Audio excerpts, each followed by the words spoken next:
So, we're here for our first intervention fair for our problem solving teams and progress monitoring teams for our students, specifically looking at Tier 2 and Tier 3 supports that are available.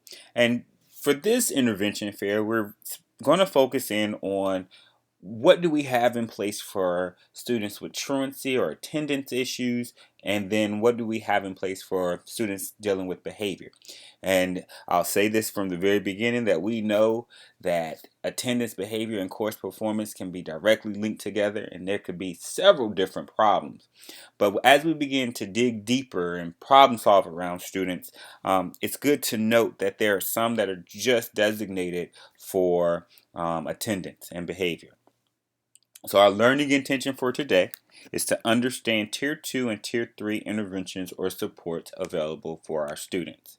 So by the end of this, we can have some conversation around these different types of interventions, and perhaps when it may be necessary to assign these interventions or to seek these supports. So we've seen this pyramid of supports, and so we're primarily going to be focusing in on this side of the pyramid. The next interventions fair, we will come to talk a little bit about the academic side of supports. But like I said, it's all linked together, going up this continuum of responses that we have here for our tiered supports. So attendance matters. We know that when students don't come to school, they are not getting the necessary tools that they need. And of course, we have a truancy team that meets every Tuesday to make sure that, number one, kids are documenting when they're coming to school, meaning that they have notes and their absences have been verified.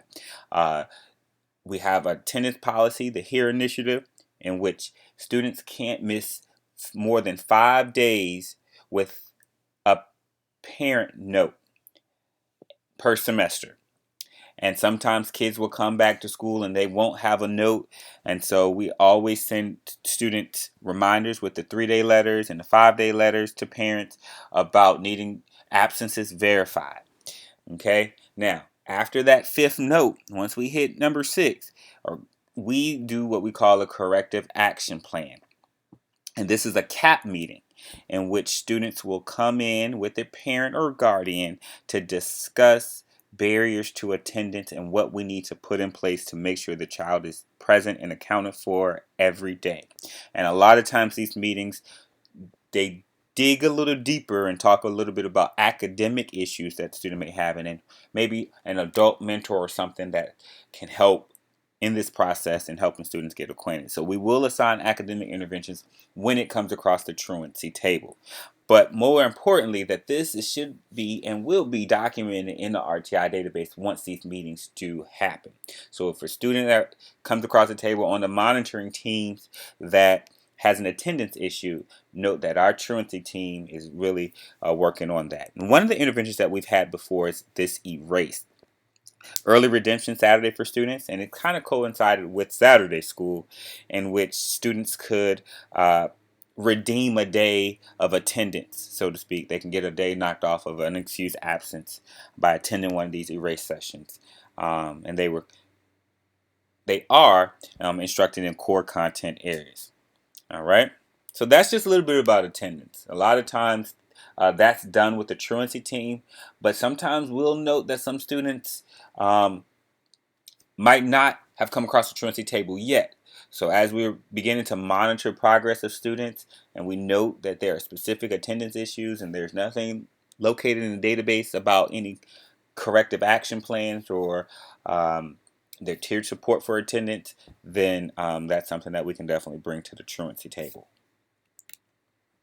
So just a quick overview of a few of the Tier 2 and Tier 3 behavior interventions for students. When we get into Tier 2 behaviors, a student with 0 to 1 office refers is typically Tier 1. We want to start looking at students who have been suspended 2 or more times, or better yet, if a student has 3 or more office discipline referrals, they may be referred to for Tier 2 support. And a lot of times, we see students that get in trouble repeatedly, but they're not necessarily re-engaged back into the learning process. They come back from their suspension and they act up again and then they get in trouble. A lot of students place an ISS for various reasons, but once we start to see a pattern when we run discipline reports, there are specific interventions that we can put in place when we notice a behavior issue. 9 times out of 10, the student will come across the table, will have academic issues as well as behavior issues, but we do have students. We do have students that may not present an academic issue, meaning they're not really failing a lot of their classes, but they are getting in trouble. So we really will have to problem solve around the behavior piece. And so some of the interventions that we can put in place is a behavior contract, perhaps, and that is typically used in Tier 1, but could be used for a student that just maybe needs a little bit more guidance and someone to hold them accountable for their behaviors to kind of sign for a short duration of time. One of the things we're going to look at later is the duration and frequency of interventions that we assign. Another intervention that we'll talk about in a second is check in, check out. This is something that we're going to pilot. We're going to train the whole school on, but we're really going to pilot with our 9th graders. But it's something that could be in place for a 10th, 11th, or 12th grader, depending on the problem solving team you're assigned to.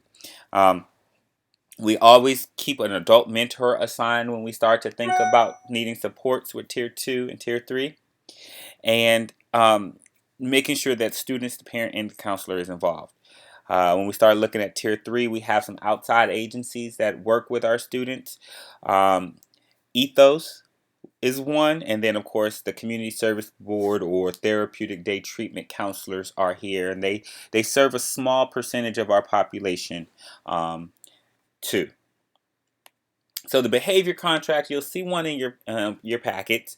It's used to target specific behaviors and allows the student to set goals. So if we see that the student is struggling a little bit, they have several office referrals, maybe not an out-of-school suspension yet, but they're starting to rack up some referrals, we may put them on a behavior contract. And as the team decides, it can definitely be an incentive that's attached to this for the student achieving certain behavior goals at the end of a specified period.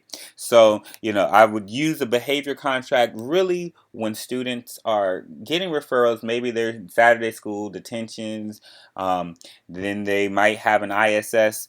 Then we start to see this pattern. The students starting to rack up a lot of referrals. They may need just this behavior contract. Okay. But as students start to perhaps maybe get an out-of-school suspension for a behavior or several out-of-school suspensions, one of the things that we want to focus in on is a research-based intervention that's called check-in, check-out. And like I said, our 9th grade teams will pilot this year, but like the whole faculty will be trained on this intervention. And one of our goals this year in our school learning plan is to increase the percentage of students that indicate on the climate survey that the staff cares about me. And so this is really to encourage positive staff interaction.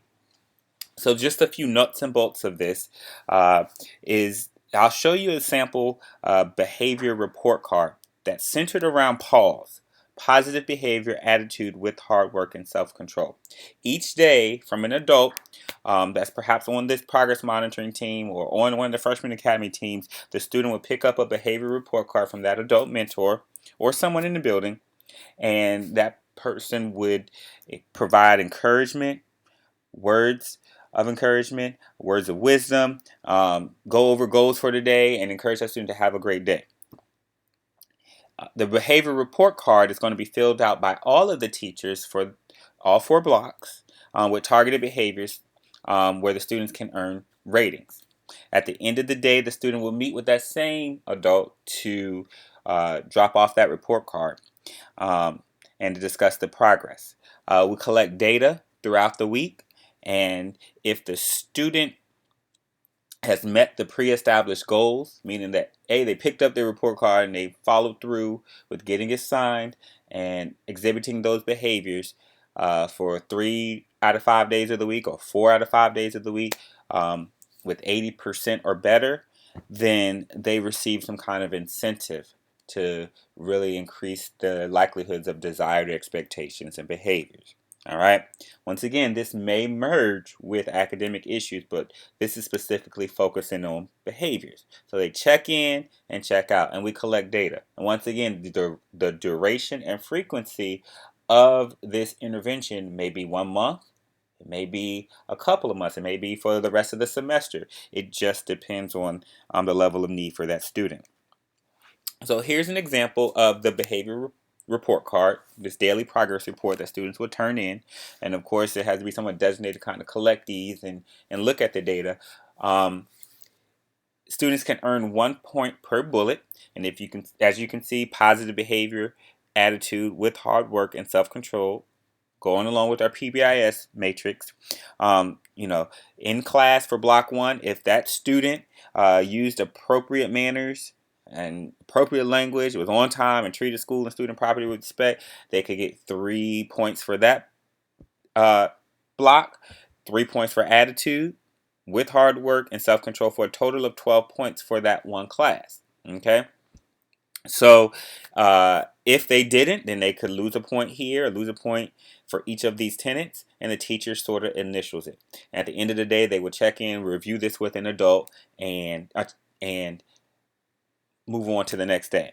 All right. So this is just one of these examples of what we're trying to do once students are really getting in trouble and demonstrating this signs, to steer them in the right direction, to re-engage them, and to wrap around them.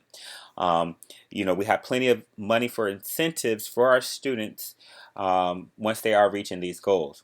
And so, a couple of things. If a child does not check in, it will be recorded as a no data day.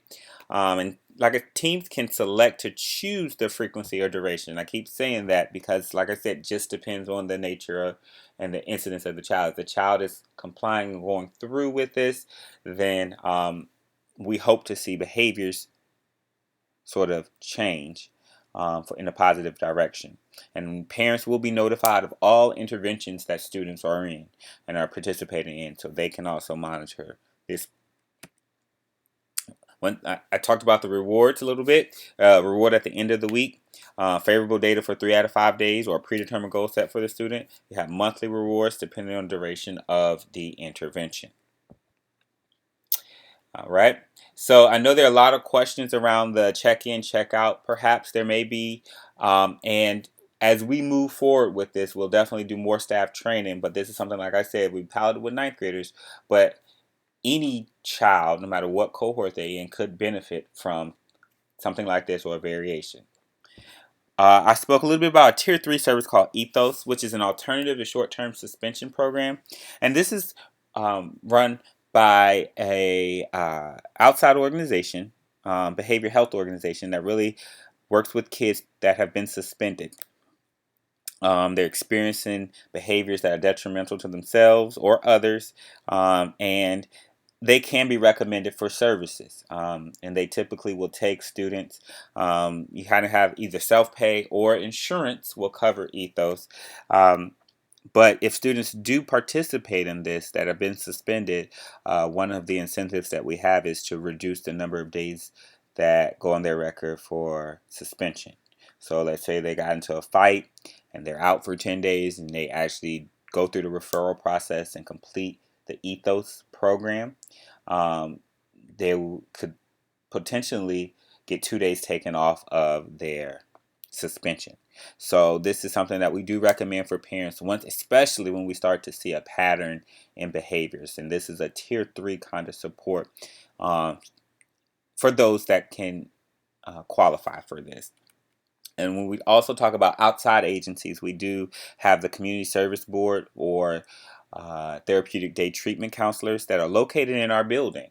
And you might have seen them. They work with a small group of students right now, but as we begin to identify more students, they may there may be more. All right, but this is something that's a Medicaid-approved clinical service. So once again, it's not going to be for every student. Only those students that qualify, and parents have to go for VICAP or to qualify for it. Okay, there is information that's also in your packet on CSB and referrals, and to note when students may or may not need this type of level of support.